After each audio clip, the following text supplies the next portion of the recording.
The Iran war is dominating the headlines.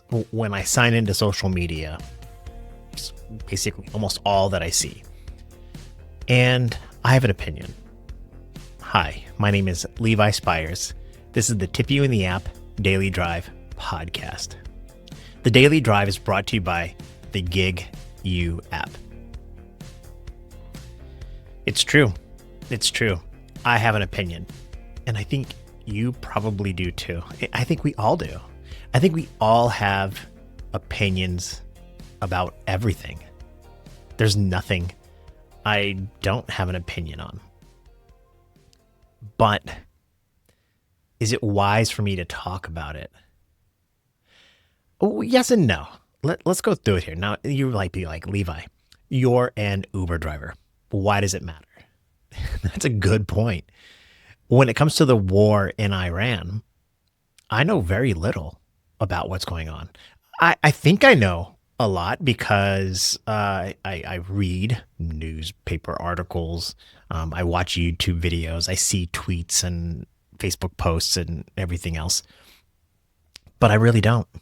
I know that the United States started attacking Iran for whatever reason, good or bad. And there's a part of me, you see that flag up there? That's from my time in the military. As a part of me, as a guy that served in the Air Force for a little while, and my whole family was in it. So I kind of get motivated by the U.S. military doing, its job. And so I get excited about that. But there's a part of me that's scared of World War III, like maybe a lot of other people. And I'd say scared of World War III is not that big, but it's out there. Do I want to see innocent people die? Of course not. Do I think the Iranian leadership sponsored terrorists? Yes. Were they trying to create a nuclear weapon? Potentially. I don't know. And in fact, what's really interesting, if you're like me, a student of history, you get a lot of details about things like World War II. And I've watched a lot of documentaries about World War II and read books about it. Same with Vietnam or other world conflicts. And you kind of, you know a lot of details. We're like not even 2 weeks into this event. And basically, I'd say 90% of all that I see and read are people's opinions and people that probably don't know what the details are because they're not part of it. They're like me, an outsider looking in and giving commentary. And maybe they have experience. Maybe they were at one point in time serving in the military or one point in time serving in living in the Middle East, or who knows? And we all have opinions. Now, why does this have anything to do with being an Uber driver, being a gig worker? Well, I've given a lot of rides, 15 some odd thousand of them. And the one skill that I have developed over the years that is there still a real weakness of mine, but I've developed it, is how to be a better listener. And I think that matters so much. 15,000 different people have gotten in and out of my car, and every single one of them have had an opinion. Now, I know most of them don't talk, but in the last week, I've given 2 or 3 rides where people are either from Iran or they've talked about the war. And even though I have an opinion, and that opinion is wishy-washy right now because I don't know a lot of information, being a good listener, learning how to shut up and just let people tell you their opinion, helps educate me. And it's helped me, not just the war in Iran, but any subject. It doesn't matter. And even if they're not an expert, the people that get in my car, they just have an opinion, it still gives me a different perspective. I can see what they're thinking through their eyes. And I think that helps me be a better Uber driver. Doesn't, it doesn't mean I don't have an opinion. Here's an opinion. I'm going to give you a strong opinion right now. I think the Cybertruck is one of the best cars built in the last 10, 20 years. The Cybertruck, the Tesla Cybertruck, the car that you probably think is a refrigerator on wheels. You think it's the most ugly thing, but I'm fascinated by it. I've test driven it and it's really amazing. Steer by wire, phenomenal. The acceleration, it's so big, yet it's so nimble. And I understand you're going to look at it and say it looks like a refrigerator. But from an artistic, creative standpoint, I'm fascinated that they decided to design something that looks different. It does. That's really neat art, in my opinion.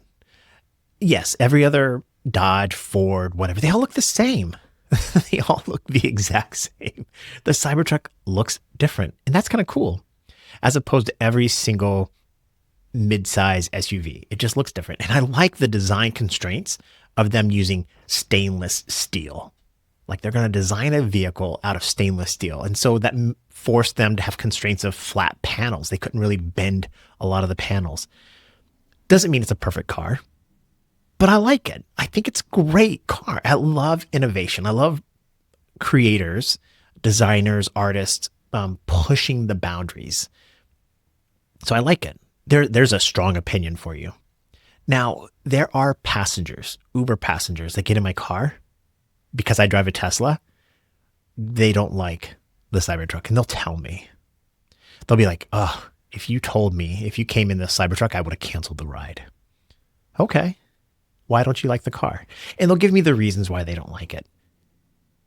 I don't have to tell them I like it. If they ask, I might tell them. So people think that not expressing my opinion on a lot of things might be wishy-washy. It might be moderate. You think about the world of politics. There are conservatives and progressives or whatever, the left and the right in America. And then there's like this sensible middle ground.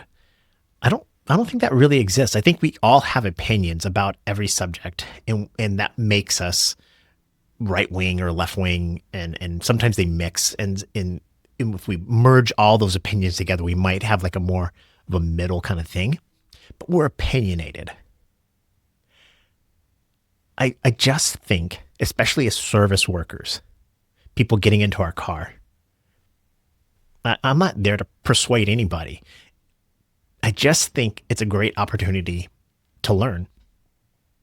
So the war in Iran, I don't know.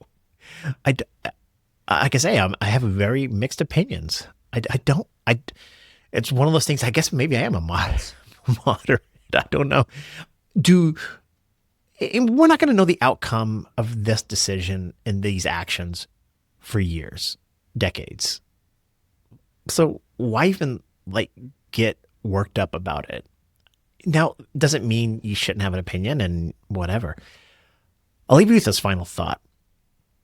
I've had people on this channel, comments from people say, well, I'm a leftist. And I've had other people say I'm a righty or whatever.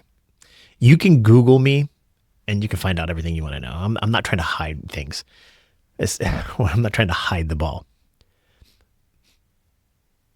But a couple of weeks ago, maybe a month or so ago, and I think I've talked about this already, but I want to express it again.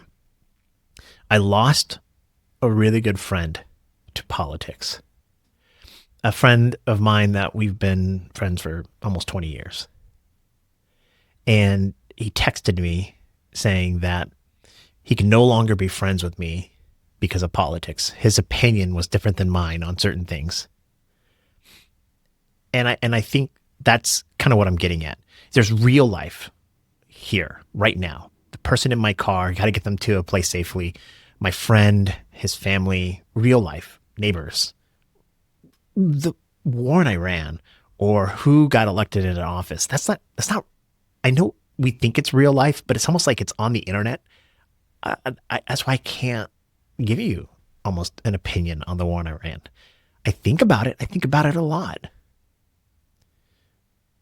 But I think sometimes we get so involved in it emotionally And the thing that I've learned as an Uber driver, as a service worker, is that there are people out there, we all have opinions, and I can learn so much more by just being a listener and trying to understand.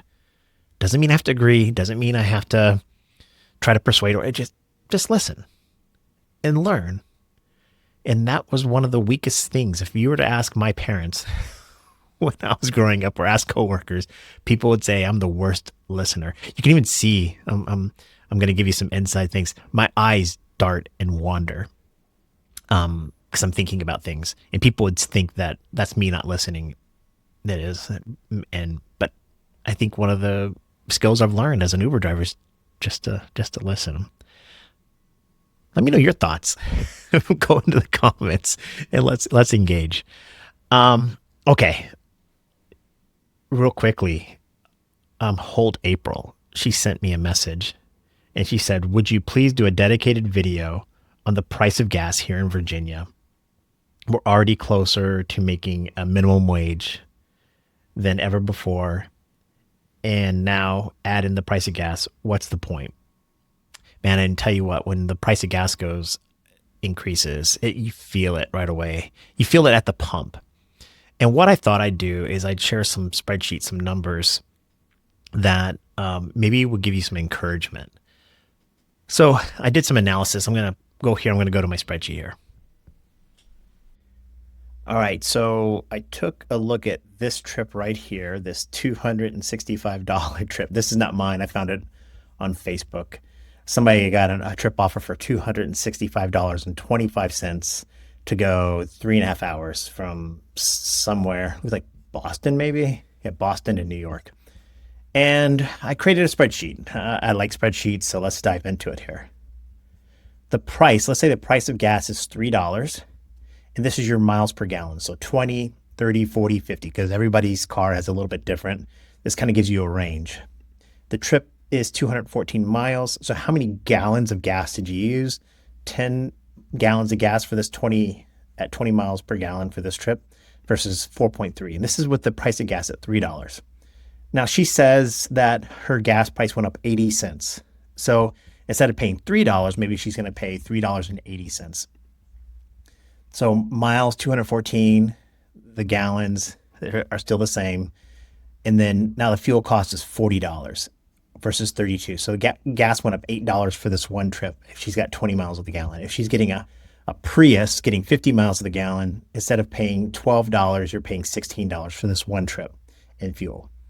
That's a 27% increase. And then I wanted to see what that percent increase looked like for fuel cost per mile. It's 4 cents per mile increase versus 2 cents. So what if prices doubled? What if gas went to $6 per gallon? I always like to kind of do my analysis on like the worst case scenario. So let's say gas went to $6.